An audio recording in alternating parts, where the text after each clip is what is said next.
Anti incumbency અને બીજો ભાજપમાં જ કાર્યકરોમાં અંદરનો અસંતોષ, જે ડિસિપ્લિન પાર્ટી હોવાને કારણે બહાર ન આવે એ સ્વાભાવિક છે, પરંતુ મતદાન ઉપર એની અસર દેખાય છે. ખાસ કરીને સૌરાષ્ટ્રમાં જામનગર, રાજકોટ, દેવભૂમિ, દ્વારકા, આ બધા જ અમરેલી, આ બધામાં તમે જો મતદાનની જે પેટર્ન થઈ એ પેટર્નમાં એક તો મતદાન ઘટ્યું પણ છે. માત્ર ગરમીને આપણે દોષિત ન કહી શકીએ, એટલા માટે કે ભાજપ જ્યારે હોય ત્યારે ગરમી બાજુ પર હોય, એ તો મતદારો પહોંચી જ જાય. પણ ક્યાંક એ કાર્યકરો છે કે જે કાર્યકરો નિષ્ક્રિય રહ્યા છે. હા, એટલે લોકોને મતદારોને બૂથ સુધી ન લાવી શકે, પછી બીજેપી હોય કે કોંગ્રેસ હોય, બંને પાસે રિએક્શન જોઈએ છે.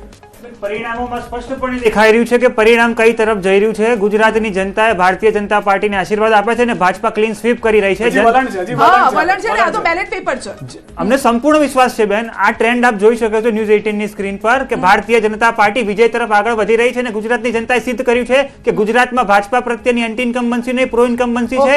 ગુજરાતની જનતાને ભાજપમાં સંપૂર્ણ વિશ્વાસ છે. હવે કોંગ્રેસને બોલવા દો, હવે ક્વિક રિએક્શન પછી આપણે જઈએ.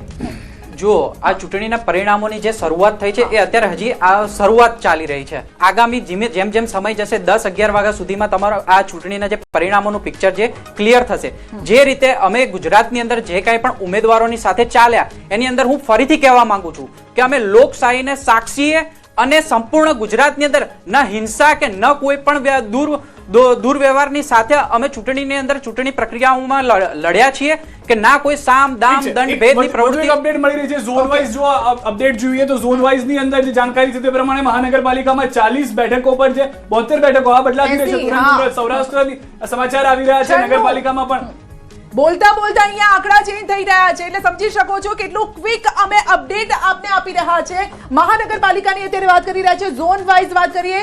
સૌરાષ્ટ્રની આ પરિસ્થિતિ છે ને હવે ઉત્તર ગુજરાત તરફ આપણે જઈશું. ઉત્તર ગુજરાતની 296 બેઠકમાંથી 169 બેઠકો વલણ જોવા મળી રહ્યા છે. 165 બેઠકો પર ભાજપ આગળ ચાલી રહ્યું છે. કોંગ્રેસ ફક્ત 4 બેઠકો પર હાલમાં ઉત્તર ગુજરાતમાં જોવા મળી રહ્યું છે. આ સાથે મધ્ય ગુજરાતની પણ વાત કરીશું, જેમાં 2740 બેઠકો 261 પર અત્યારે આપણે રુઝાન સામે આવી રહ્યા છે, જેમાંથી 253 બીજેપી તરફ જઈ રહી છે, કોંગ્રેસ 5 તરફ. આ તરફ દક્ષિણ ગુજરાતની પણ વાત કરી લઈએ કે 174 બેઠકોના અત્યાર સુધીના વલણ છે, જેમાંથી 1728 બેઠકમાંથી ભાજપ 173 બેઠકો પર આગળ ચાલી રહ્યું છે. કોંગ્રેસના ફાળે 1 બેઠક અત્યારના પહેલા જે વલણો આવી રહ્યા છે, પ્રાથમિક વલણો તે પ્રમાણે જોવા મળી રહ્યું છે. નગરપાલિકામાં પણ તે પ્રમાણેના આંકડાઓ હતા તે જોવા મળ્યા હતા. સંધ્યા અહીંયા આગળ બિલકુલ. તો રુઝાન અત્યારે જે રીતે સામે આવી રહ્યા છે, વલણો સામે આવી રહ્યા છે, બીજેપી તરફી અહીંયા વલણો દેખાઈ રહ્યા છે, પરંતુ અગેન વાત એક જ છે કે પરિણામ જ્યાં સુધી આવે લગભગ 12 વાગ્યા સુધી આ ક્લિયર થઈ જતું હોય છે. નરેશભાઈ, લગભગ 12 વાગ્યા સુધી ક્લિયર થશે સુધીમાં ચિત્ર સ્પષ્ટ થઈ જશે. અત્યારે તો હજી રુઝાન આવી રહ્યા છે ને એમાં